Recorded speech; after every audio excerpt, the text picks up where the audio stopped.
Tak perlu kita minta masuk surga. Semua umat Nabi Muhammad ini masuk surga. Betul atau tak betul? Betul. Mintalah surga, kata Ustaz. Betul juga. Selama ada dalilnya betul.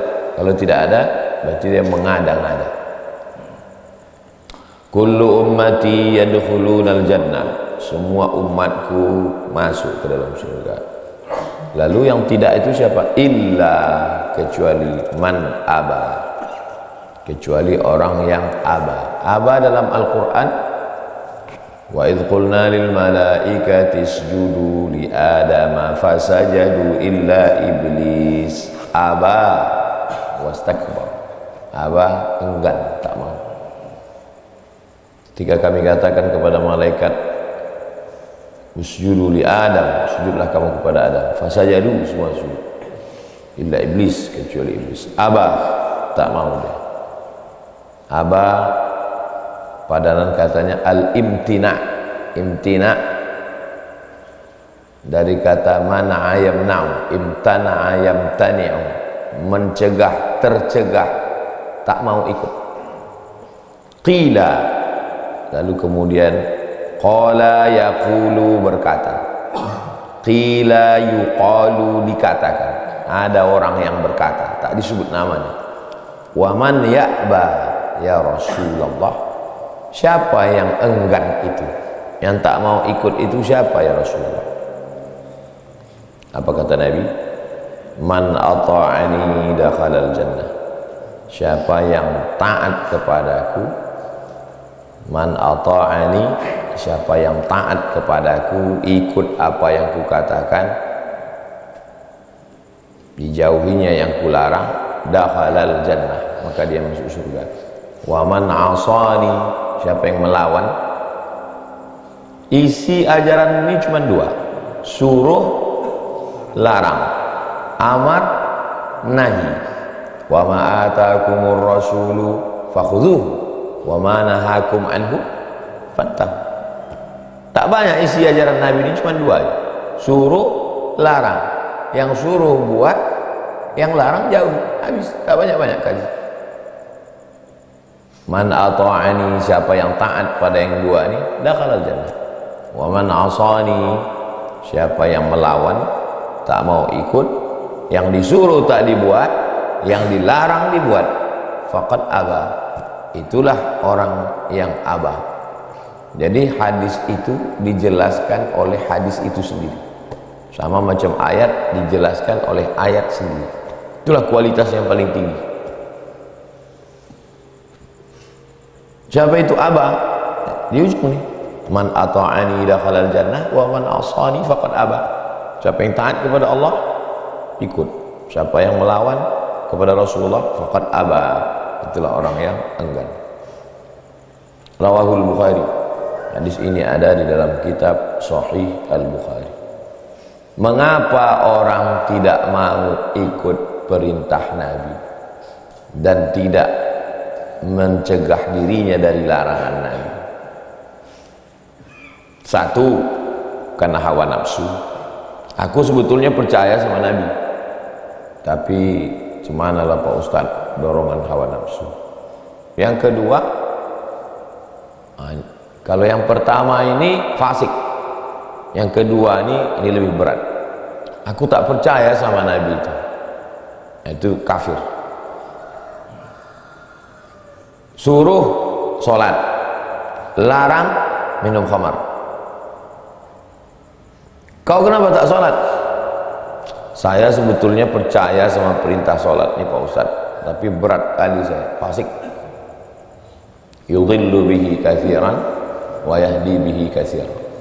Banyak yang disesatkan Allah, banyak pula yang diberi hidayah. Lalu yang disesatkan itu siapa? Wa ma yudhillu bihi illal fasiqin. Yang disesatkan itu orang yang fasik. Fasik itu dari kata fasaqo. Fasaqo itu buah kurma yang keluar dari kulitnya. Antum kalau makan kurma kulitnya ikut atau antum kupas? Rasanya saya belum pernah menengok orang Indonesia mengupas kurma. Orang mana kalian tengok makan kurma kulitnya dikupas? Pernah antum tengok? Kenapa tadi bilang kupas? Kurma itu kalau dia mentah, rutab namanya. Kalau dia sudah mulai hitam, dipencet begini keluar dia dari kulitnya, balah namanya. Kalau dia kering, sudah menyatu antara kulit dengan isinya, tamar namanya. Nah, itu kayanya bahasanya. Sampai ke tempat kita, kurma, kurma, kurma. Kurma mentah, kurma mengkal, kurma masak. Kalau pagi, futur namanya. Kalau siang, ghadha namanya. Kalau malam, asya. Kita enggak, makan pagi, makan siang, makan malam. Artinya kosakata itu sikit, tak banyak. Makanya orang-orang asing itu suka sekali menjadi peneliti di Indonesia dan lancar bahasa Indonesia. Kenapa? Bahasa paling mudah, paling simple. Kalau bahasa itu mudah dan simple, itu menunjukkan yang punya bahasa juga orangnya mudah dan simple. Orang Indonesia itu orang yang mudah dan simple, tidak ribet menjelimet. Beda dengan orang asing, cara berpikirnya susah, cara bergaulnya susah. Orang kita itu mudah. Kurma kalau dia sudah masak, lengket melekat di kulitnya, tak bisa dilepaskan. Begitulah orang fasik. Orang fasik tidak keluar dari Islam, sebagaimana buah kurma tidak keluar dari kulit. Beda sama kacang tanah. Kacang tanah kalau antum rebus, antum picit, kan lepas dia. Kurma tak bisa. Nanti balik orang dari umroh antum picit setengah mati, bijinya keluar ya. Tapi kalau buah kurma itu keluar dari kulit tak bisa. Begitulah hebatnya Nabi memilih kata bahwa orang yang melakukan perbuatan dosa tapi tak keluar dari Islam, orang itu macam kurma yang tak keluar dari kulitnya, namanya fasik. Jadi semalas-malasnya orang sholat itu dia tidak jadi kafir, dia hanya sekedar fasik menurut mazhab Syafi'i. Kalau menurut mazhab Maliki kafir. Kalau ada ustadz berceramah, dia bilang, ibu-ibu, kalau suami ibu tidak sholat, maka otomatis kalian sudah pisah. Pernah tak antum dengar ceramah itu? Pernah dengar? Siapa yang suaminya tak sholat, maka otomatis dia sudah fasah, kata dia. Nah, itu mazhab Maliki itu. Kenapa? Karena kalau suami itu tak sholat, otomatis dia kafir. Kalau suami murtad, apakah istri bisa menerimanya? Tidak. Kalau suami murtad, na'udzubillah, otomatis dia fasakh. Fasakh itu cerai Pak Ustaz? Bukan. Kalau suami yang mentalak, itu namanya talak dari suami. Kalau istri yang minta khuluk, itu namanya istri menggugat. Kalau fasakh itu suami tak mentalak, istri pun tak menggugat, dia otomatis pisah secara hukum Islam, namanya fasakh. Kok bisa jadi fasakh? Gara-gara murtad, gara-gara keluar dari Islam. Ustaz, suami saya ini mu'alaf ya, tapi kemarin diam-diam Pak Ustaz balik dia ke agamanya yang lama, pergi dia ke tempat ibadah mereka. Apalah hukum pernikahan saya ini Pak Ustaz? Apa hukumnya? Fasakh, bukan tolak. Dia tak bisa mentolak, orang dia tak Islam, istri pun tak ada menggugat, maka itu namanya fasakh. Fasakh disebabkan apa? Murtad, balik ke agama yang lama. Jadi menurut mazhab Hambali, bisa perempuan itu otomatis fasakh gara-gara suami tidak sholat. Menurut mazhab Hambali. Jadi menurut mazhab Syafi'i, fasik.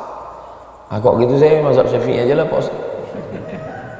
Semanapun sayang juga saya sama laki saya itu, ayah anak-anak saya. Kita di Indonesia pakai mazhab Syafi'i.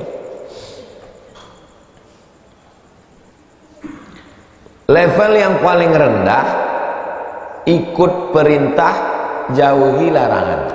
Itu level yang paling rendah. Mohon maafnya, level bukan merendahkan ya, level karyawan. Level karyawan gitu. Nanti kau datang jam 8, siap. Jam berapa dia datang? Jam 8. Nanti pulang jam 4. Jam berapa dia pulang? Jam 4. Itu level karyawan. Ada yang lebih tinggi dari itu? Ada. Nanti abang datang ke rumah saya jam 8 ya bang.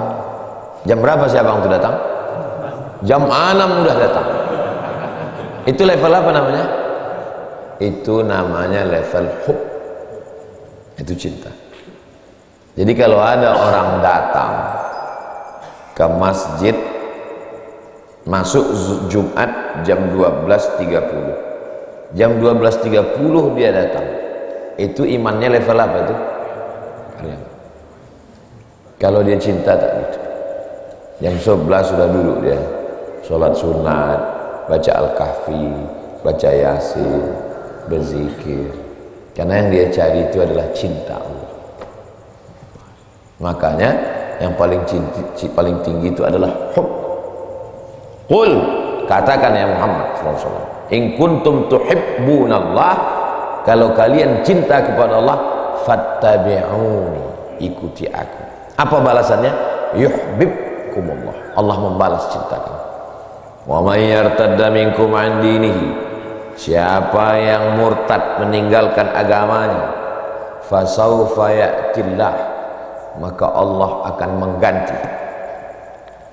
Nanti kalau ada namanya internet tahun 2000-an, maka anak muda akan mabuk, anak muda akan sakau, anak muda akan maksiat, anak muda akan dosa, murtad anak-anak muda. Apa kata Allah? Fasawfa ya'tillahu biqaumin, Allah akan ganti dengan sekelompok orang. Yuhibbuhum, Allah mencintai mereka, wa yuhibbunah, dan mereka pun membalas cinta Allah. Bayarlah zakat 2,5%, dapat duit 100 juta. Berapa dibayarnya? 2,5 juta. Itu iman paling rendah. Itu iman paling rendah. Sama dengan kau kalau kerja sama aku, ku gaji kau 5 juta. Level bawah. Tapi kalau level cinta, berapalah abang kasih aku, kata istri kepada suami. Apa kata dia? Jangankan gaji kita, dek, nyawa aku kasih ke kau. Kalau cinta kepada manusia tak lagi melihat batasan-batasan, apalagi cinta kepada Allah. Maka hubungan kita dengan Allah ini kita punya dua pilihan. Hubungan karyawan dengan majikan, atau hubungan antara pencinta dengan yang dicintai. Kau tulis makalah, presentasi, datang mid semester, datang ujian akhir semester, lengkap kehadiran, ku kasih kau nilai A. Lalu mahasiswa pun lengkap, makalah bagus, presentasi mantap, kehadiran full, mid semester, akhir semester. Apa hubungannya? Hubungan keterpaksaan. Karena kalau tak buat gitu nilai C. Tapi hubungan kita di Jalan Kamboja, Riyadhus Shalihin tak ada. Tak ada absen, tak ada mid semester, tak ada ujian akhir semester, tidak ada presentasi makalah. Datang kemari sebelum azan subuh, jauh, dingin, melawan kantuk. Hubungan kita ini apa namanya? Kasih sayang. Itulah yang dirasakan kepuasan para ustadz yang tidak didapatkan dosen di kelas. Ustadz kok tahu? Saya jadi dosen lama, 11 tahun saya jadi dosen. Datang kita jam 8, kita sendirilah yang ada di kelas itu. Apa tak sakit hati kita? Datang saya kemari subuh, sudah duduk semua jamaah, padahal tak ada absen, tak ada mid semester, tak ada akhir semester, tak ada ijazah. Itulah maka dosen banyak yang stres dan cepat mati karena sakit hati. Paham? Nanti antum paham tuh ketika antum jadi ustaz. Antum dosen di kampus, walaupun antum dosen fakultas dosen fakultas sains teknologi, dosen di fakultas bahasa Inggris, dosen di fakultas peternakan, tapi antum di masjid tetap ngajar Riyadhus Shalihin. Ketika di kelas antum bilang ke mahasiswa pas pertemuan pertama, dengan saya disiplin, datang jam 8. Kalau kalian tak tepat waktu jam 8, jangan masuk kelas saya. Masuk antum ke kelas, antumlah yang pertama datang. Dan semua siswa itu takut. Sampai jam berakhir antum sendirian di dalam. Kalau disiplin itu terus antum laksanakan dan antum tidak beranjak mundur dan mahasiswa antum tak cinta ke antum, dua kemungkinan. Kalau tak mahasiswa itu gilo, kamu gilo. Tapi ternyata pas sampai di masjid, antum tak pernah marah, antum tak pernah mengamuk. Orang itu sudah datang duluan, cinta. Cuman masalahnya Ustadz ini banyak GR. Disangkanya jamaah itu cinta sama dia. Padahal jamaah itu cinta kepada Sayyidina wa Maulana Muhammad. Macam orang bercermin di bayang-bayang. Nampaknya di bayang-bayang itu singa, padahal dia hanya kucing Anggora. Abdul Somad, kau jangan salah sangka. Orang ini datang pun bukan karena kau. Orang ini datang karena Sayyidina Muhammad sallallahu alaihi wasallam. Kalau sama cinta kita kepada Nabi, satu frekuensi, satu signal, maka insya Allah samalah tempat kita. Bisa kita ukur di dunia enggak? Nanti di akhirat.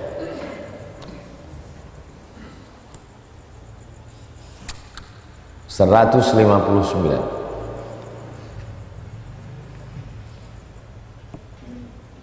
Sini sebentar putra.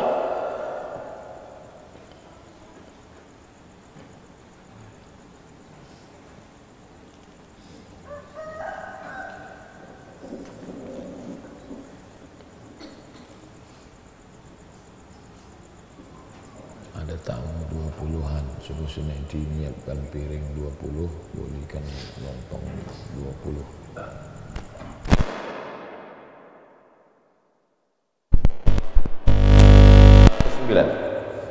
Ar-Rabi' itu maksudnya hadis keempat kalau dihitung dalam bab. Yang membuat Ar-Rabi' itu Imam Nawawi. Yang buat 159 percetakan.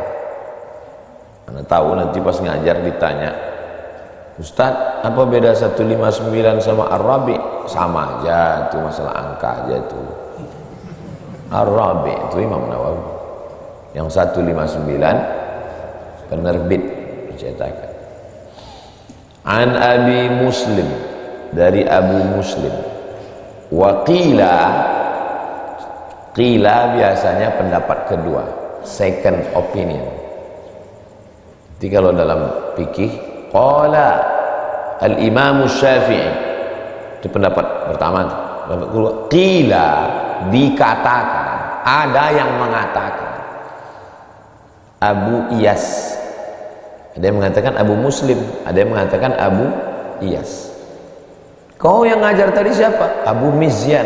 Enggak, Abu Sami. Itu juga Abu Iyas, kunyah namanya. Sedangkan nama dia Salamah bin Amr.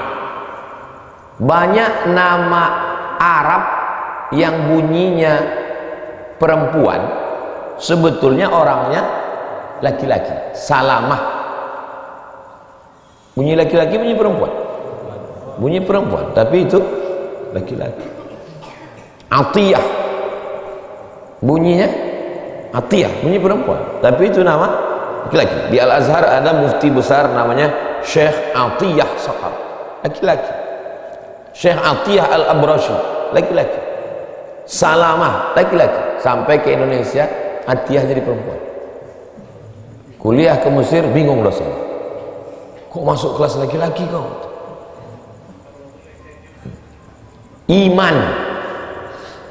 Iman itu bunyi laki-laki perempuan, bunyi laki-laki. Tapi di Mesir, di Maroko, iman itu nama perempuan.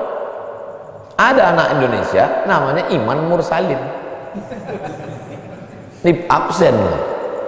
Iman, terkejut dosen, laki-laki. Itu namanya urf. Urf itu kebiasaan satu daerah ngasih nama.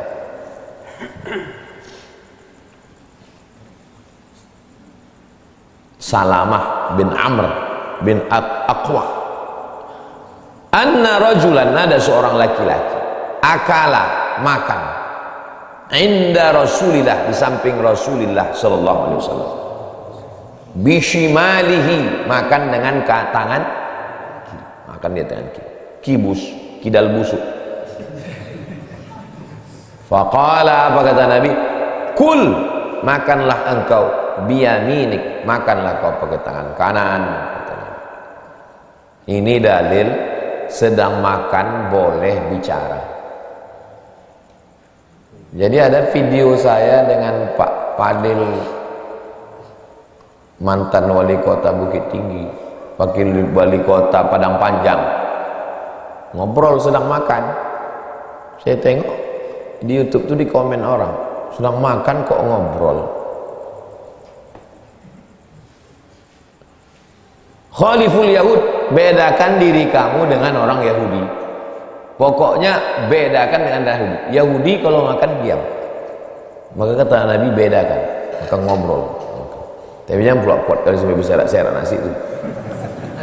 Macam biasa. Apa kabar? Alhamdulillah. Kapan datang? Tadi. Ya pula. Pada saat ini makan. Ini dalil makan, karena Nabi mengatakan sedang makan, makanlah kau pakai tangan kanan. Ini dalil boleh melakukan amar ma'ruf nahi mungkar, melakukan amar ma'ruf nahi mungkar walaupun sedang tak tunggu selesai. Ini ku tengok orang ini makan tangan kiri, tunggu selesailah. Enggak, saat itu juga. Karena kita tak tahu entah siapa dulu mati, entah dia tercekik, entah kita tercekik. Mana kita tahu? Maka kasih tahu langsung. Kau makannya pakai tangan kiri, ini pakai tangan kanan. Apa kata dia? Apa kata orang yang disuruh makan pakai tangan kanan tadi? La astati, I cannot. Aku tak bisa, kata dia. Ruginya lah orang ini. Nabi menyuruh, dia jawab tak bisa. Apa kata Nabi? La istata'ta, bisa, kata Nabi, bisa kau makan tangan kanan. Ma mana'ahu illal kibru, yang mencegahnya tak bisa tangan kanan itu hanyalah al-kibru. Kibr, sombong. Nah, ini dalil bahwa sombong itu bukan sombong yang versi kita. Sombong versi kita kan orang yang nggak mau menegur, nggak mau menyapa. Bahkan ada orang bilang dia itu sombong, Pak Ustaz. Kenal kau rupanya sama dia? Enggak. Kok tahu kau sombong dia? Ya motornya bagus. Apa pula motor bagus sombong? Itu kan, itu namanya kau sakit hati. Sombong itu adalah, apa itu sombong? Dua. Yang pertama, ghamtun nas, menyepelekan orang. Yang kedua, batarul haq, menolak ke. Ada orang, kalau kita tanya dia, di mana rumah si fulan? Di sana, Pak. Tak mau dia nunjuk pakai ini, karena menurut dia ini tak sopan kan? Gimana rumah? Sana. Menurut antum ini orang baik atau sombong? Baik, tapi tak sembahyang.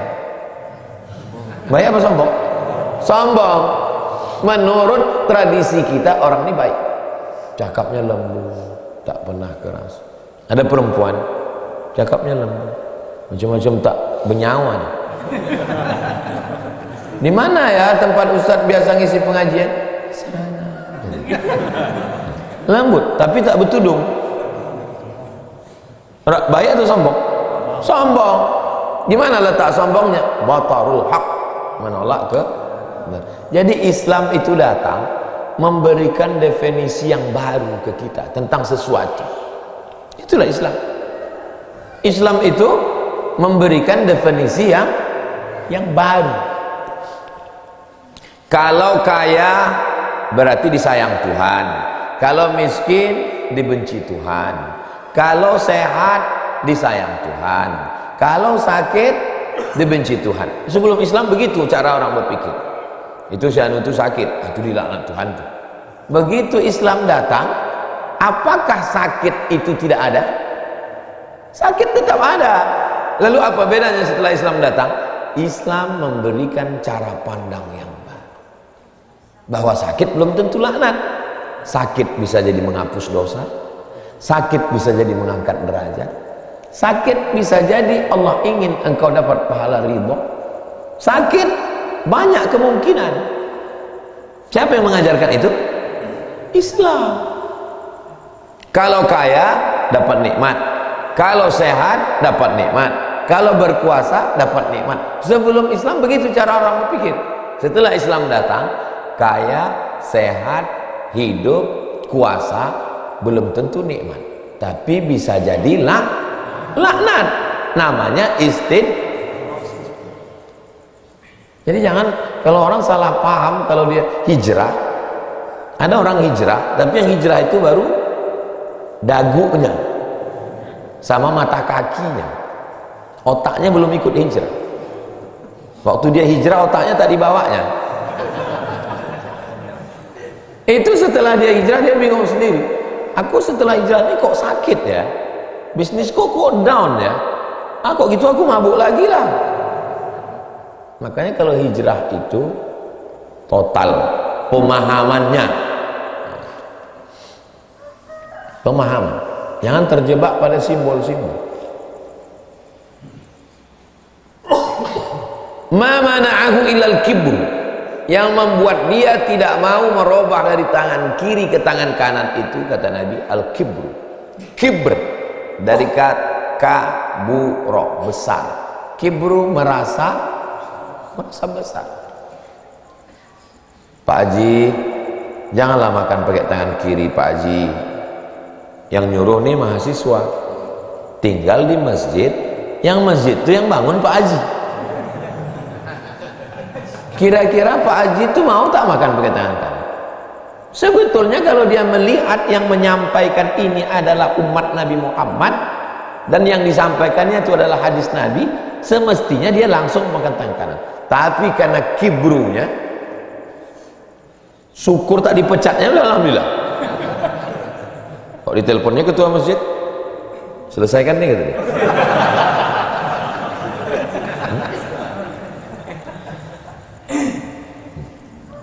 Jadi banyak orang melakukan sesuatu bukan karena pokok masalahnya, tapi karena masalah lain. Melakukan sesuatu bukan karena pokok masalahnya, tapi karena masalah lain. Misal di masjid ada anak-anak menjerit, ayah, marah. Orang marah karena pokok masalahnya atau karena masalah lain? Karena masalah lain. Kalau karena pokok masalah, maka anak siapapun yang marah anak siapapun yang menjerit dia marah. Tapi kenapa dia marah? Ditengoknya dulu siapa bapak anaknya. Pas tanyain dulu, anak siapa tadi menjerit? Anak Pak Bupati, Pak. Diam deh. Saya kalau saya turutkan, mengamuk saya sudah. Mengamuk saya tentang mikrofon, mengamuk saya tentang bunyi handphone. Tapi saya mencoba untuk berpikir. Masih ada sempat waktu untuk berpikir, menarik napas, mengamati pikiran kita. Coba kita amati pikiran kita. Ini pikiran kita, kita keluar dari pikiran kita itu, kita merenung sejenak. Kalau bisa antum begitu, insya Allah datang sabar antum.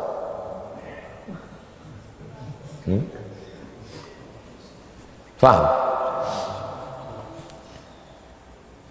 Tapi jangan antum ulang lagi. Akan datang, antum ulang. Antum persiapkan. Kan sebulan antum menyiapkan kedatangan saya kemari kan? Sebulan sekali saya kemari kan? Handphone pun begitu, sebelum sholat tuh matikan. Saya tak mau mempermalukan kalian depan orang banyak. Belum pengajian ngamuk dulu. Habis ngamuk itu kita menyesal. Letih, mengamuk itu letih. Habis itu kita menyesal. Dan orang pun takut jadi. Menyesal, letih, takut. Penjelasan itu pun sudah tak objektif lagi. Terbawa, kalau tak selesai dia terbawa nanti ke rumah, ke anak, terbawa ke bini. Kok berani sama bini?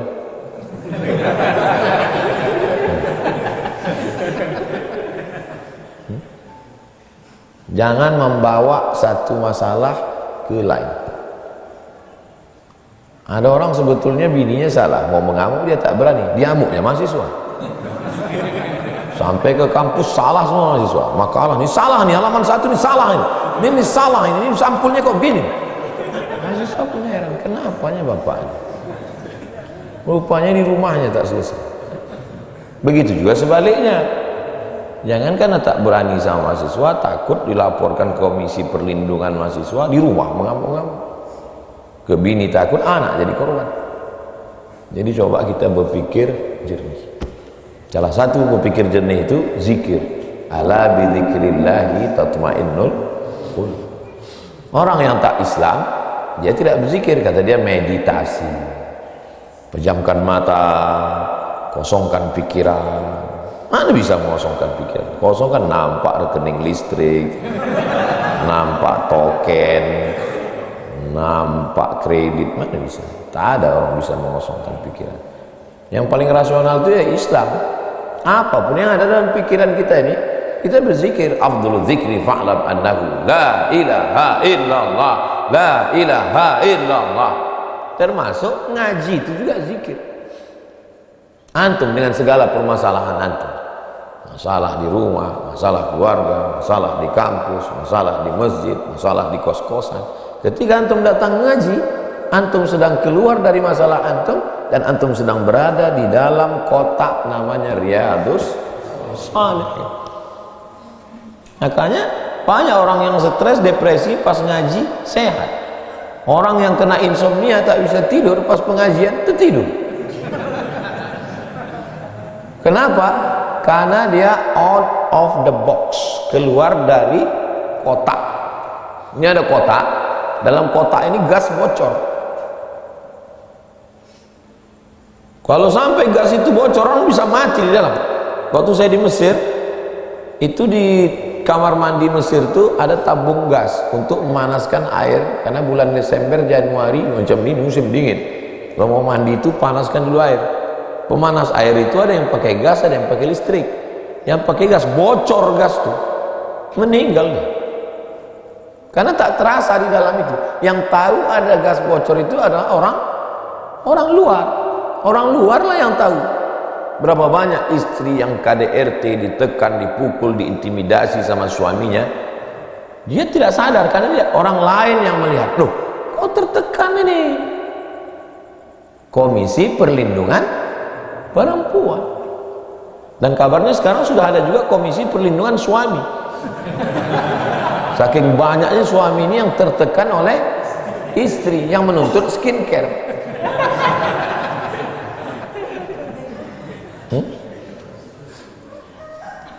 Fama rafa'aha ila fihi, maka dia tidak bisa mengangkatkan tangannya ke mulutnya. Apalah payahnya menggerakkan tangan dari kiri, cuci tangan ke tangan kanan. Tak bisa, gara-gara apa? Kibr, angkuh, sombong. Assalamualaikum Pak Haji, kita ke masjid ya Pak Haji. Kau ngajak aku ke masjid, kau belum lahir, aku udah haji 4 kali tuh. Berapa banyak orang sombong, angkuh, sombong, nyepelekan orang.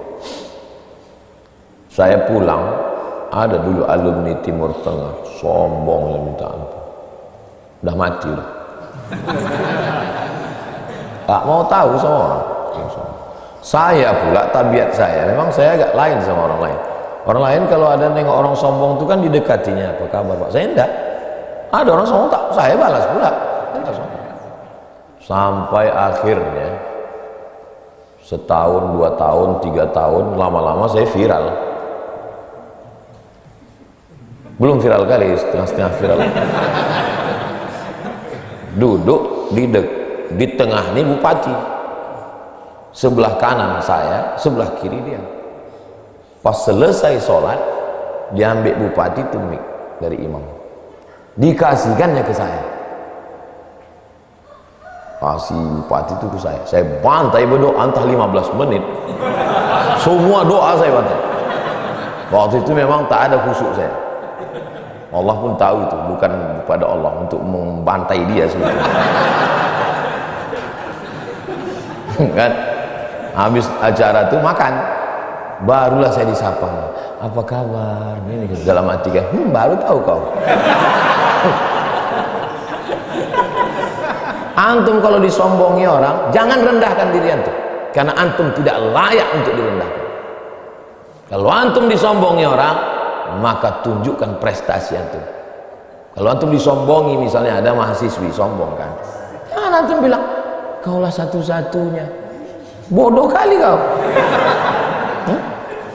Antum mau tunjukkan prestasi antum, tunjukkan prestasi antum sampai akhirnya nanti dia menyesal kenapa tidak sama antum. Gitu. Ini galau, stres, terjun ke Sungai Siak. Fama rafa'aha ila fi rawahu Muslimun. Pergi saya ke Makassar. Sampai di Makassar jumpa saya kawan saya, kantornya 3 lantai, 1, 2, 3. Dulu beberapa tahun yang lalu pulang dia dari Mesir, mau dinikahkan orang dia dengan anak gadis, tak jadi dinikahkan hanya karena dia tak punya pekerjaan. Mana tahu ada antum yang senasib sama ini. Batal nikah, udah kenal baik, udah disuruh jadi imam sholat. Apa kata bapak tuh? Nampaknya kamulah yang sesuai untuk imam bagi anak saya. Bayangkan antum itu bahagia. Tak jadi hanya karena pertanyaan, kerja di mana sekarang?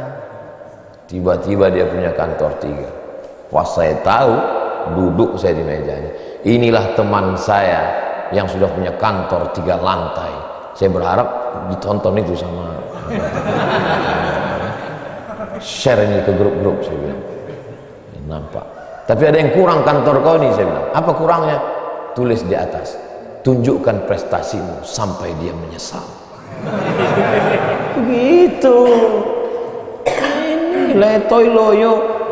Tanyanya, gimana kabar saya dulu? Gagal kuliahnya, mampus kata dia. Tunjukkanlah, bangkit, takbir. Banyak juga yang gitu. Al-Khamis, hadis terakhir yang kelima, 160 menurut hitungan dari awal, dalam bab yang kelima. An Abi Abdillah, nan gadang diimbau gala, nan ketek disabui namun. Menyebut nama itu hanya untuk nan ketek. Kalau orang gadang, galanya disambut. Kalau orang besar itu namanya tak disebut, gelarnya.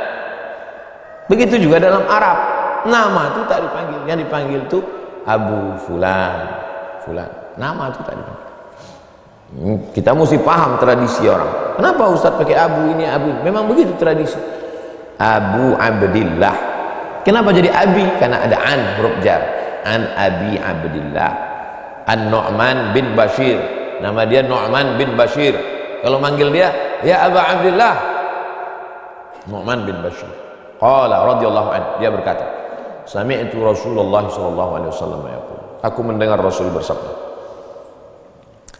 la tusawwunna sawwa yusawwi, meluruskan, antum tusawu. Karena menekankan kalimatnya, di pangkalnya ada la, di ujungnya ada nun.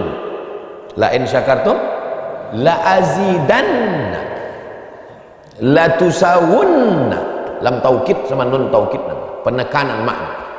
Kamu pasti sungguh, kamu mesti meluruskan sufufakum. Kalau satu sof, kalau dua sofani tambah alif sama nun. Kalau tiga sufuf, itu bahasa Arab.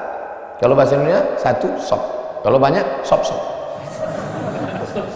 Ini sop-sopnya kok gini nih. Kalau bahasa Arabnya sufuf.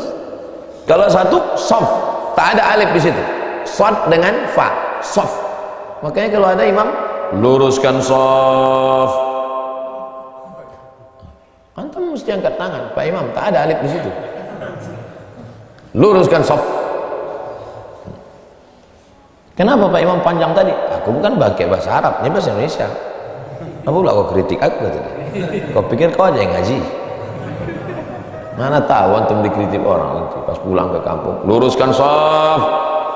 Pak Ustadz tak pakai alif itu. Aku memang bukan bahasa Arab, ini bahasa Indonesia. Ini kan kata serapan. Memang masalah bagimu.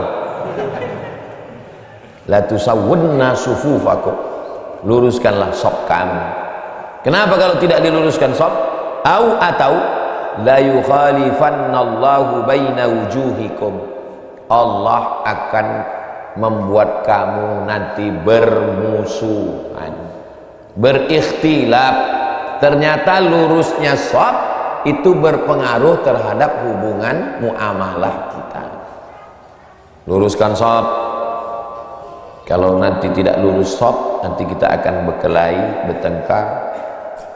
Kata syarahnya, yuqi'u bainakumul adawata, permusuhan, wal baghdha, kebencian, wal ikhtilaf, dan ikhtilaf hati.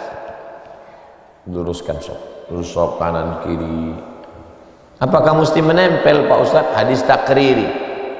Inna ahadana, salah seorang di antara kami, yulziqu, menempelkan. Tak ada Nabi menyuruh. Sahabat melakukan disetujuan Nabi. Ditempelkannya bahu. Bahu dengan bahu menempel tak masalah. Kaki dengan kaki menempel, sebagian orang tak masalah. Sebagian orang geli dia. Maka kalau bahu sama bahu kan ada kain. Tapi kaki kadang kalau kita tempel sekali dia menggeser, jangan tempel lagi. Berarti dia tak nyaman. Itu bahasa yang udah kita pahami lah, itu bahasa tua. Asal dekat dia gesernya sedikit, ada udah lah itu. Khawatirnya dia preman baru tobat. Tempel sekali lagi pijaknya kayak gitu. Tahu kata dia. Wa fi riwayatin, dalam riwayat yang pertama ini ada dalam Sahih Bukhari dan Muslim. Dalam riwayat lain maksudnya ada dalam Sahih Muslim saja, tak ada dalam Sahih Bukhari. Kana Rasulullah sallallahu alaihi wasallam yusawwi sufufana, Nabi meluruskan saf kami, hatta sampai macam mana lurusnya? Ka'annama yusawwiya bihal qidah, sampai dia meluruskan seperti meluruskan anak-anak panah. Anak panah itu kalau disusun pas mau perang itu mesti lurus. Emang mana? Itu anak panah itu mesti lurus.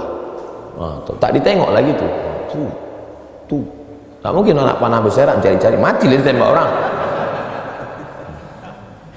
Menyusun anak panah itu mesti lurus. Hatta idza ra'a anna qad aqalna anhu, sampai dia melihat bahwa kami sudah aqalna, fahimna, kami mengikat, kami meluruskan, kami memang betul-betul sudah sempurna. Summa kharaja yauman, suatu hari Nabi keluar. Faqama, Nabi berdiri. Hatta kada an yukabbir, Nabi berdiri hampir dia bertakbir. Fara'a rajulan, ditengoknya ada seorang laki-laki badian, Arab Badui. Arab Badui selalu buat masalah. Udah mau takbiratul ihram, ada seorang Arab Badui, sadruhu, lebih sadru depan, lebih maju dia ke depan dari sof. Sof udah ada Arab Badui lebih maju ke depan. Lalu apa kata Nabi? Ibadallah, kata Nabi, semua hamba Allah, la tusawwunna sufufakum, maka luruskan sof kamu, aw la yukhalifannallahu baina wujuhikum, dikhawatirkan nanti kamu bermusuhan, yuqi'a bainakumul adawata wal baghdha wa ikhtilafal qulub. Tiga. Yuqi'a bainakumul adawah, permusuhan, wal baghdha, kebencian, wa ikhtilafal qulub, hati yang ikhtilaf. Ini dalil imam boleh bicara sebelum takbiratul, baik pada sholat subuh maupun sholat Jumat. Luruskan shaf. Pak Imam, tak boleh bicara. Antum baru pulang, diangkat orang di kampung jadi imam sholat Jumat. Antum bilang luruskan shaf. Ada di situ orang yang sebetulnya tak suka nengok antum, cuman cara dia mau menembak antum lalu itu. Masa imam ngomong tak boleh itu? Bawalah Riyadus Shalihin nanti. Ini boleh. Udah ngaji kau rupanya. Boleh. Fihi al-hassu ala taswiyatiha, dalam syarahnya. Ini dalil motivasi untuk meluruskan shaf. Wa fihi jawazul kalami bainal iqamah. Ini dalil boleh bicara setelah iqamat kalau diperlukan. Sebaiknya setelah iqamat tak ada ngomong lagi. Tapi kalau untuk meluruskan shaf, luruskan shaf, matikan HP. Itu nama masjidnya Masjid Al-Istiqomah Bengkalis. Siapa orang Bengkalis? Pernah sholat di Masjid Istiqomah? Masih hidup Pak Imam tuh? Masih. Antum pernah dengar dia ngomong gitu? Saya sholat di Masjid Istiqomah tuh tanggal 12 bulan 12 2012, 11 tahun yang lalu, waktu juri musabaqah tilawatul Quran. Masjid Istiqomah. Luruskan shaf, matikan HP. Kami yang pertama waktu itu senyum semua. Rasa-rasa menyesal saya rekam suara imam. Nanti kalau antum sholat itu rekam ya. Rekam buat nada panggil. Ini masih.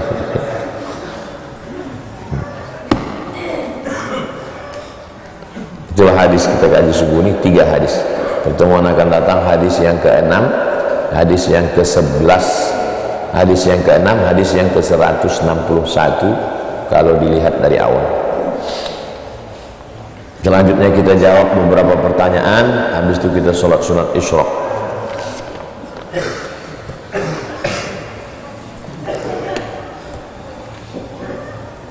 Seorang ibu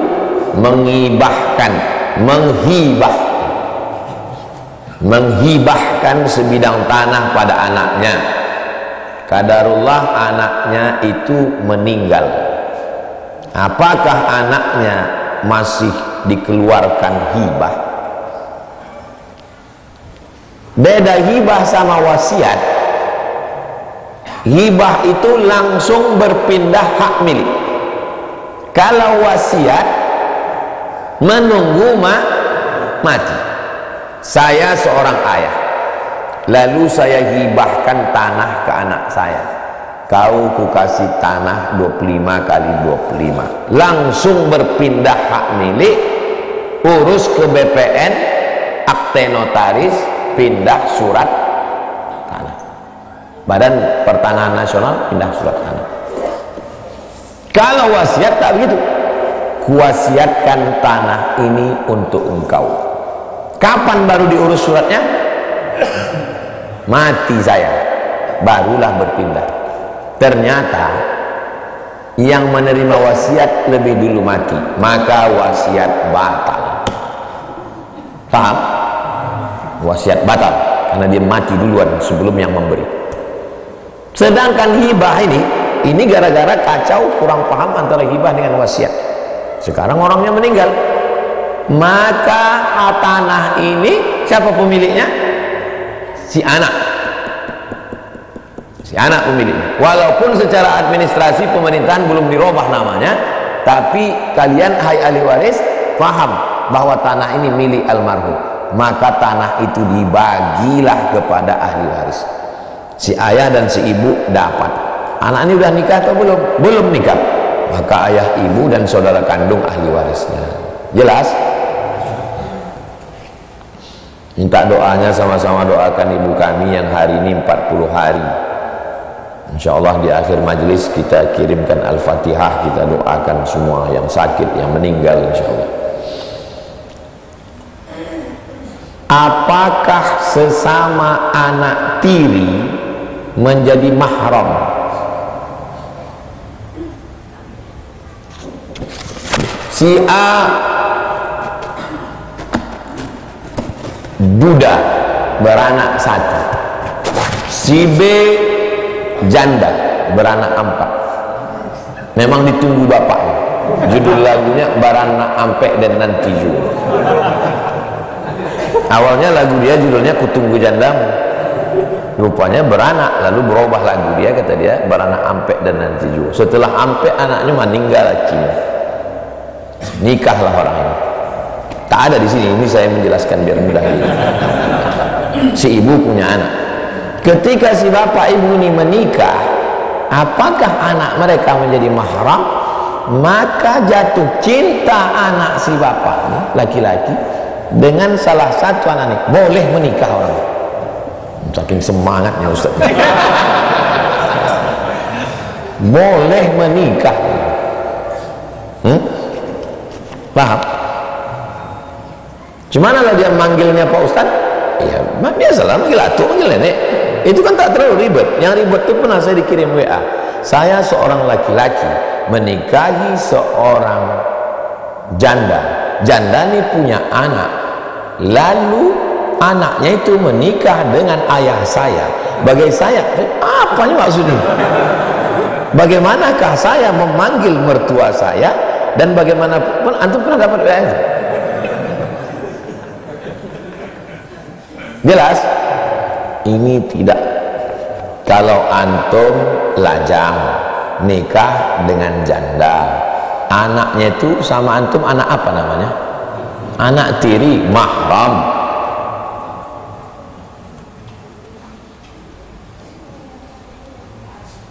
Antum tidak boleh menikahi anak tiri antum itu kalau maknya mati.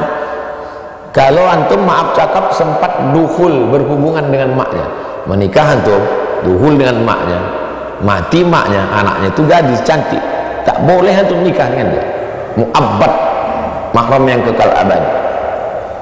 Tapi pas antum akad, aku terima nikah dengan tunai,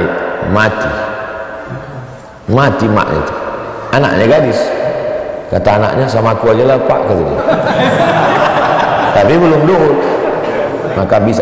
Sekarang antum ketawa, tapi bisa jadi terjadi kejadian misalnya. Ingin dinikahi maknya, dapat dua anaknya, bisa, dengan syarat belum duhul. Tapi dalam kasus yang ini, maka anak si ini sama anak si ini bisa nikah. Paham tuh? Ketika si bapak dan ibu ini menikah, apakah anak mereka menjadi mahram? Tidak. Maka saat di rumah sesama anak ini, anak perempuan ini, jangan pakai daster, celana pendek, tak bertudung. Kalau ke bapaknya, ya mahram. Tapi kepada anaknya ini, maka dia mesti menutup seperti ajnabi, seperti orang asing, orang luar. Udah macam saudara kami, udah berawal dari macam, berakhir dengan macam-macam. Itulah pentingnya ngaji, tidak mengedepankan perasaan. Perasaan tak bisa jadi hukum. Kenapa perasaan tak bisa jadi hukum? Karena perasaan like and dislike. Kalau sudah suka, gajah di pelupuk mata tak nampak. Kalau sudah benci, semut di benua Eropa nampak, ditengok pakai mikroskop. Maka tak bisa perasaan itu jadi hukum. Apakah kalimat berikut hadis man lam yahtam bi amril muslimin falaysa minhum, hadis. Wa kafa bil mauti wa'izo, hadis. Bagaimana cara melihatnya Pak Ustadz? Ada ilmu namanya ilmu takhrij. Ilmu takhrij itu 5. Pertama dilihat rawi, yang kedua dilihat lafaz yang gharib, yang ketiga dilihat status hadis, yang keempat dilihat tema hadis, apakah tentang akidah, apakah tentang, yang kelima adalah dilihat dia apakah termasuk yang model masyhur.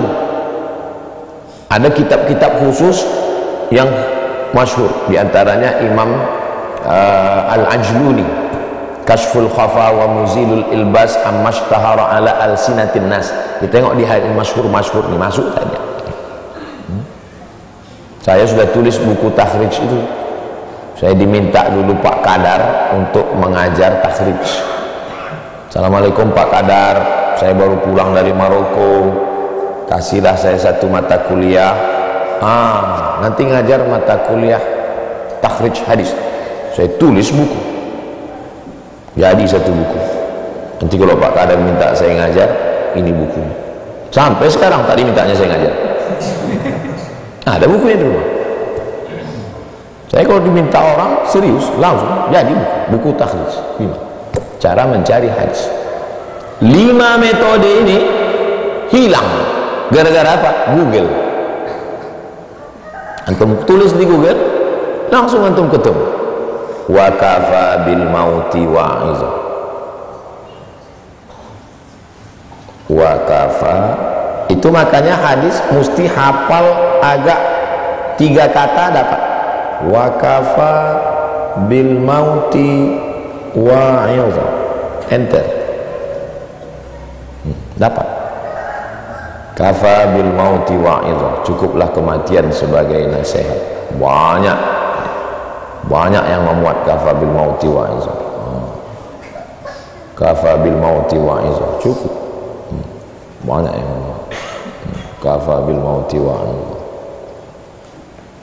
Kafa bil mauti wa'iza, kafa bit tuqa ghina, kafa bil ibadati syughla, kafa bil qiyamati mau'ila, kafa wa billahi mujaziyah. Banyak sekali. Rawahu Tirmidzi wan Nasa'i wa sahahu Ibnu Hibban. Dengan syarat antum hafal agak 3 kata. Saya hafal nih Pak hadisnya. Apa bunyi hadisnya? Qala. Jadi hadis qala. Hafal lafaznya yang agak tak sama dengan yang lain, itu namanya kalau istilah sekarang keyword. Ke kunci, word kata kunci. Hafal. Kalau antum tak mampu menghafal secara keseluruhan, cara memudahkan untuk menulis makalah, tak bisa mencari hadis terjemah. Man lam yahtam bi amril muslimin. Tapi Pak Ustaz, handphone saya tak bisa nulis Arab, berarti belum mu'alaf.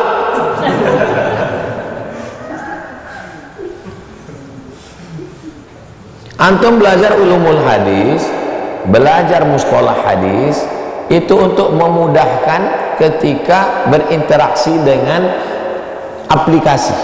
Ada aplikasi namanya Alfiyatul Hadis, ada juga aplikasi namanya Maktabah Syamilah, ada Google. Dengan antum belajar mustalah hadis, antum bisa membedakan mana kitab induk, mana rawi a'la, mana kutub sittah, mana kutub sab'ah, mana rawi, mana matan, mana sanad. Itu semuanya untuk memudahkan. Jangan gara-gara ini tak ada gunanya lagi belajar mustalah hadis, udah ada Google. Udah. Faham tuh? Kalau penghasilan per bulan 6 juta, apakah wajib membayar zakat penghasilan? Saya buka usaha yang penghasilannya tak tetap setiap bulan. Dan apakah untuk membayar zakat penghasilan ditambahkan penghasilan suami dan istri? Mohon penjelasan.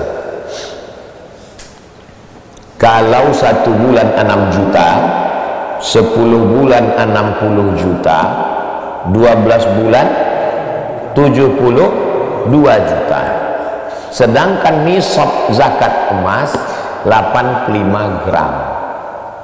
85 gram, 1 gramnya sejuta, 85 gram berarti 85 juta. Sedangkan uang dia setahun 72. Apakah sudah mencapai ambang batas? Belum, tak sampai nisab. Tapi ternyata yang 72 juta tadi gaji, ada SPPD, uang tunjang, uang sipak, uang sundul, uang tanduk, uang sikut, duit-duit apa, di total semuanya pendapatanmu saja sendiri. Karena bayar zakat itu bukan berdua dengan istri, istri pendapatan dia pula. Kebetulan istri saya ini Pak Ustadz anak orang kaya, saya pun nikah sama dia mau ya karena kaya, itulah. Kalau mukanya biasa aja ya Pak Ustadz. Kebetulan dia anak sematawayang, sawit ayahnya luas, karet luas, ruko banyak. Waktu itu ayahnya di ruang ICU, itulah aku nikahi Pak Ustadz. Maka beda zakat suami, beda zakat istri, bukan zakat kolektif berdua.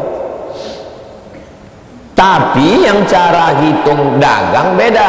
Ini tak disebutkan yang masuknya duitnya ini dari apa. Kalau dari dagang, rumus menghitungnya 3 kurang 2. Modal yang diputar tambah untung tambah piutang kurang rugi kurang utang. Kau jual apa? Ini nama malu saya yang jelaskan Pak. Jual apa? Jual tuyul Pak Ustaz. Tak bisa. Saya jual bunga Pak Ustaz. Jual bibit durian. Durian apa kau jual? Durian musangking. Oh mahal itu, 2 juta sebiji.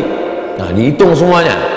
Modal yang diputar selama tahun Hijriah 12 bulan Muharram Safar. Modal yang diputar, berapa modal kau putar? 100 modalnya Pak Ustaz. Modal tambah untung, berapa untung kau?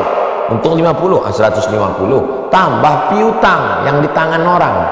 Berapa yang di tangan orang? Di tangan orang ada 50 juta Pak Ustaz. Jadi berapa? 200. Berarti kalau 200 sudah kena nisab belum? Sudah sampai, nisab kan tadi 85. Berarti udah kena. Kalau 200 juta berapa zakatnya? 5 juta, 2,5%, 2,5%, 2,5 juta, 2 juta, 5 juta, dikurangi 2. Yang 200 tadi kurang 2, kurang rugi. Berapa rugi kau? Rugi 190 Pak Ustaz. Takkan kurang utang.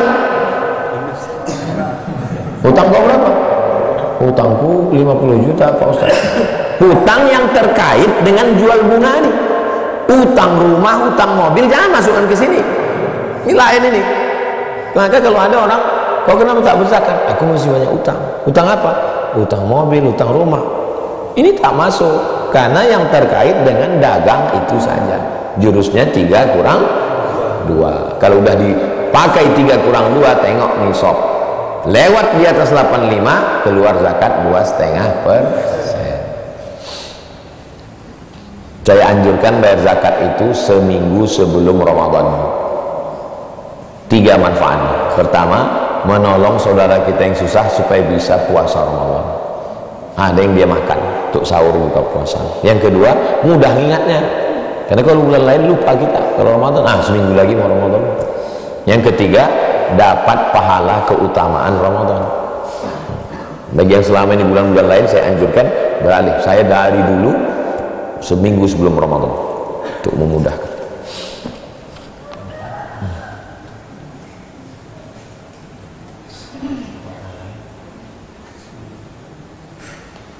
Saya seorang ibu, 1 anak, keluarga baru, berjalan 2 tahun. Suami, anak saya suami dan anak di perantauan. Suami bekerja, istri ibu rumah tangga. 1, sehari-hari saya mengerjakan seluruh pekerjaan rumah dan mengurus anak. Sebenarnya tidak apa-apa, tapi lama-kelamaan saya lelah karena tidak ada yang membantu. Bahkan untuk persoalan mengurus anak, saya bisa menghentikan pekerjaan rumah yang padahal suami ada di tempat, tidak membantu dengan alasan nggak pandai. Ketika anak saya baru lahir, saya masih mentolerir alasan seperti ini, takut salah pegang anak masih kecil. Namun kini anak sudah 13 bulan, tetap saja tidak mendapatkan bantuan. Saya pernah meminta bantuan untuk mengurus anak karena saya harus mengerjakan pekerjaan rumah, namun nihil dengan alasan lelah saya bertambah jika suami pulang lambat. Dia pulang pukul 7 malam, terkadang 10 malam. Apakah salah ketika ingin suami untuk cepat pulang? Setidaknya nanti antum akan jadi kepala rumah tangga. Saya kasih tahu antum sebagai laki-laki, tugas istri antum hanya melahirkan anak. Paham? Makanya Nabi itu ketika lahir, ibu susunya yang pertama Suwaibah, yang kedua Halimatus Sa'diyah. Karena tugas Aminah itu hanya melahirkan anak. Yang lain itu, tapi karena istri antum itu sayang sama antum, bang, sebetulnya tugasku ini cuma melahirkan anak abang, tapi karena abang termasuk 8 asnaf Badan Amil Zakat Nasional dan kesalahanku dalam hidup adalah mencintaimu bang, maka aku rela memasak, aku rela mencuci, maka tolong aku. Kalau kebetulan antum bapak ibu pagi-pagi lewat di pondok, nampak saya menggendong Sami, kalau pas lagi hari Selasa, Rabu, Kamis nampak menggendong, itu berarti orang itu di rumah lagi sibuk. Ada yang mencuci, ada yang memasak, tapi orang itu kan sibuk. Anak ini menangis, saya gendongkan. Kalau saya sholat maghrib, membawa santri, zuhur, maghrib, saya bawa dia sholat, saya kasih spidol supaya dia bisa menulis. Ada di rumah yang menolong, tapi orang itu sibuk. Jadi bertenggang rasa, karena perempuan ini lemah. Kemana dia minta tolong? Minta tolong dia ke emak ayahnya. Mak, aku susah. Kau yang belaki dulu, kan aku bilang jangan laki sama si hantu tuh. Nah sekarang susah, yuk matilah kau. Kemana lagi dia mengadu? Kemana dia mengadu? Hah? Antumlah cinta matinya, karena memang antum buaya darat, pandai merayu dia. Sebetulnya dia pun tak mau kali sama antum, tapi tiap hari lama-lama muak dia, iyalah bang, kata dia. Nah sekarang, dan perempuan pun, nah ini ku sampaikan, karena walaupun nampaknya di sini, tapi yang menonton ini kan semua berpikir kalian baik-baik. Kalian anak kesayangan mak ayah kalian, kalian disekolahkan, di rumah dimasakkan, dapatlah laki, la ilaha illallah. Nah Allah susah, tapi nasi sudah jadi, ya jadi tai ayam mudah. Berubahlah, bertenggang rasalah wahai laki-laki. Balik tengok, aku ni lelah, aku ni letih. Dia rupanya tak letih, dia menjaga dari pagi sih, tak stres dia menjaga anak. Saya memegang anak-anak tu lewat dari 20 menit dan naik cacing saya. Iya. Belum lagi suami suka menaruh barang dan pakaiannya sembarangan. Saya sudah sengaja tak membereskan barang. Ini laki-laki salah didik. Saya sampai sekarang tidak pernah meletakkan anduk di atas tempat tidur. Kenapa?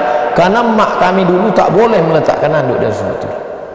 Pantang meletakkan anduk tempat tidur, dijemurkan. Walaupun di rumah yang memasak ada, yang mencuci ada, tapi saya tak pernah. Antum nanti datang ke rumah saya, ke pondok, cari si mbak yang menjaga, tanya sama dia, pernah Ustadz nyuruh kau sekalipun? Tak pernah. Tak pernah saya nyuruh dia sekalipun. Kalau nampak saya ada air tergenang, saya keringkan, saya pel. Tak pernah saya nyuruh. Jadi kok bisa kalian memperlakukan bini kalian jadi, kalian kan dia kan diciptakan dari tulang rusuk, bukan dari tulang kaki, bukan dari tulang punggung.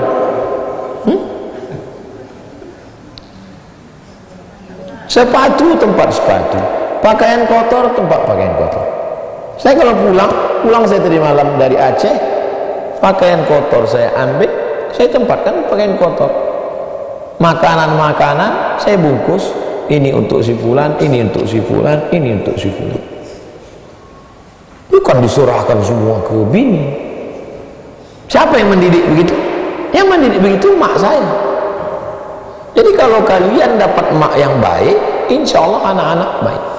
Melipat pakaian, menyetrika pakaian. Kalau ada orang menolong, bagus. Ini dari susunnya bagus-bagus, antum pilih macam Iran muka. Ketika dikasih tahu, menunjukkan aku laki-laki superior. Kan kasihan. Bayangkan kalau perempuan itu adik antum digitukan orang. Bayangkan kalau perempuan itu anak perempuan antum digitukan orang. Kan berpikir. Yang paling halus dalam Islam diajarkan adalah merasakan perasaan orang lain. Katanya cinta. Cinta. Bohong itu. Ada satu nasihat orang tua kepada calon suami anaknya. Kuserahkan anakku ini kepada engkau. Kubesarkan dia dengan tetes peluh dan air mata. Ku kasih dia kepada engkau karena Allah dan Rasul yang menyuruh. Itu bunyi soundtracknya. Persoalan kebutuhan biologis harus dituruti. Udahlah dia susah, dia menyetrika, dia mencuci, dia menyerah anak, pakaian berserak, antum pun pula mau. Kan ada videonya tuh, ada orang ngirim saya video, pagi rudal, siang rudal, malam rudal. Dapat antum video tuh, orang dari timur sih. Jika saya menolak, dia akan mendiamkan seharian, bahkan hingga berhari-hari. Banyak perempuan merasakan macam ini, tapi tak bisa diungkapkannya. Maka saya sampaikan ini, ditonton oleh jamaah. Mudah-mudahan yang laki-laki paham, yang perempuan paham, saling memahami. Hafal pula dia hadis, kalau tidak mau menurut dilaknat Allah. Rupanya kau tak kena laknat juga. Kasihan. Saya tak punya saudara perempuan, tak ada adik saya perempuan, saya laki-laki dua-dua. Anak saya pun tak ada perempuan. Tapi saya banyak sepupu perempuan, keponakan saya perempuan. Saya membaca ini, saya bayangkan bagaimana kalau keponakan saya, anak adik saya, bagaimana kalau sepupu saya digitukan orang. Terkadang saya merasa bersalah, namun saya juga realistis dengan kondisi fisik dan hati saya, karena saya juga tak ingin melakukan hubungan terpaksa. Dilema buat saya minta pencerahan dari ahlinya. Menurut ilmu agama, apa yang baiknya saya lakukan? Panggil wali, ayah, atuk, abang, adik, abang ayah, adik ayah, itu wali. Tidak semuanya panggil, satu orang. Panggil si laki Fir'aun. Kenapa kau gini kan anak kami? Antum kalau punya saudara perempuan, adik perempuan, jangan nasihati dia depan orang banyak. Antum ajak dia duduk berdua. Kakak antum, adik antum, ajak dia duduk berdua. Aku tak ingin intervensi keluarga kau, tapi aku ni wali kau. Memang kau lebih tua dari aku, Kak. Aku ni adik kau, tapi aku ni wali kau. Apa yang terjadi, kasih tahu, biar ku pecahkan ginjalnya.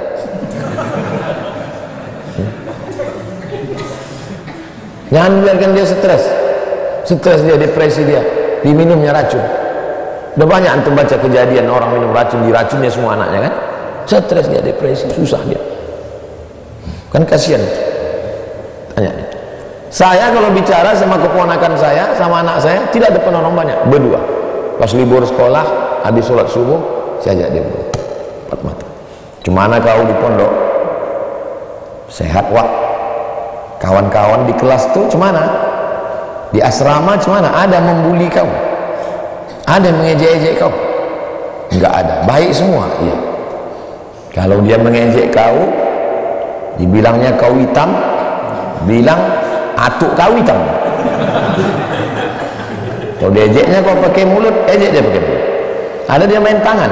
Tak ada. Kalau dia main tangan, kalau badannya besar, lehernya, uluatinya sama senapan anginnya.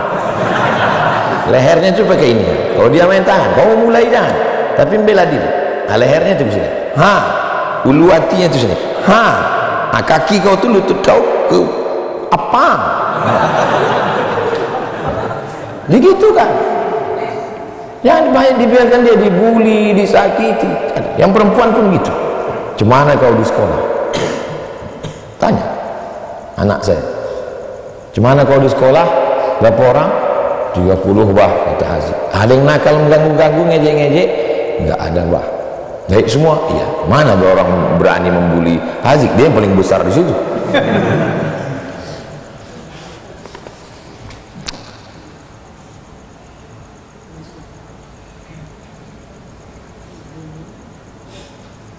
Masa-masa kehamilan usia anak 7 bulan merasa tidak diperlakukan dengan baik. Perempuan ketika dia hamil maka emosinya tak stabil secara psikologis. Kemudian hormon tubuhnya tak normal, maka penciumannya berubah. Semua diciumnya bau, busuk. Kulit tubuhnya berubah, leher hitam. Lalu kemudian lama-lama rahimnya membesar, karena anak itu besar, ususnya mengecil, tak bisa dia makan banyak. Lama-lama tulang belakangnya membengkok. Dua berubah, psikologisnya berubah, fisiknya berubah. Maka dia perlu penanganan yang lebih dari biasanya. Antum laki-laki, antum akan punya istri, antum akan menikah, antum mesti paham itu. Makanya saya dulu diajak Pak Asari Nur, Kepala Kantor Kementerian Agama Riau, Ustaz, mesti ada kursus pernikahan supaya laki-laki itu tahu dia tanggung jawab. Sempat rasanya saya tak kuat, minta dipulangkan ke orang tua karena saya letih, tak tahan dengan makian, menyakitkan. Tapi saya pikir ribuan kali saya sudah sampaikan, rasanya nasihat ini cukup, nanti ditonton, potong video ini, cari yang pandai motong, tim media potong yang khusus ini, share untuk menyelamatkan perempuan-perempuan yang teraniaya. Kasihan, bagaimana kalau dia saudari kita, anak kita. Pertanyaan terakhir, apa yang membedakan Allah memberikan ujian kepada hambanya dengan Allah memberi signal untuk memberi kita petunjuk?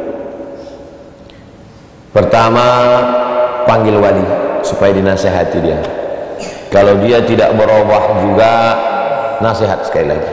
Tak berubah juga, nasihat sekali lagi. Tak juga berubah 3 kali, istikharah.